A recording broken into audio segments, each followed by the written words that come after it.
మీరు చెప్పండి కేటీఆర్ గారు, మున్సిపల్ శాఖ మంత్రిగా పనిచేశారు. మూసీ పునర్జీవనం అవసరమా కాదా? అది ఏ మేరకు అవసరం? ఏం చేయాలి?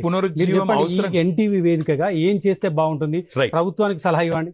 మూసీ పునరుజ్జీవం అవసరం కాబట్టే 100% సివరేజ్ ట్రీట్మెంట్ ప్లాంట్లను పెట్టిందే బీఆర్ఎస్ ప్రభుత్వం. ఇప్పుడు ఈయన వచ్చి గోడలకు సున్నాలు వేసినట్టు ఈయన వచ్చి రిబ్బన్ కటింగ్లు చేస్తున్నాడు. నాచారంలో మొన్న ఒక ఎస్టీపీ రిబ్బన్ కటింగ్ చేసిండు, ఉప్పల్లో ఇంకో ఎస్టీపీకి రిబ్బన్ కటింగ్ చేసిండు. ఇది రిబ్బన్ కటింగ్ బ్యాచ్, గోడలకు సున్నాలు వేసే బ్యాచే. వీళ్ళు కొత్తగా చేసిందేమీ లేదు.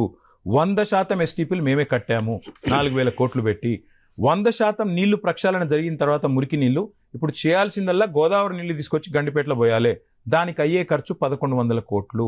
ఆ 1,100 కోట్లతో నువ్వు తీసుకొచ్చి గోదావరి నీళ్లు గండిపేటలో పోస్తే అక్కడికి వెళ్ళి కిందికి నల్లగొండ జిల్లాకు సాఫ్గా మంచిగా గోదావరి నీళ్లు పోతాయి.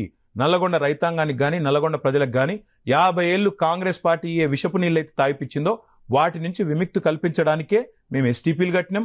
ఈ ప్రాజెక్టు కూడా 18 మే 2023 నాడు మేము శ్రీకారం చుట్టినాం. ఇప్పుడు రేవంత్ రెడ్డి ప్రభుత్వం చేయాల్సిన పని ఒకటి 2,000-3,000 కోట్లు ఖర్చు పెట్టి ఆ గోదావరి నీళ్ళు తీసుకుపోయి గండిపేటలో పోస్తే కిందికి నల్లగొండకు సాఫ్గా నీళ్లు పోతాయి. వీళ్ళు కొత్తగా చేయాల్సింది కానీ చేయబోయేది కానీ ఏమీ లేదు.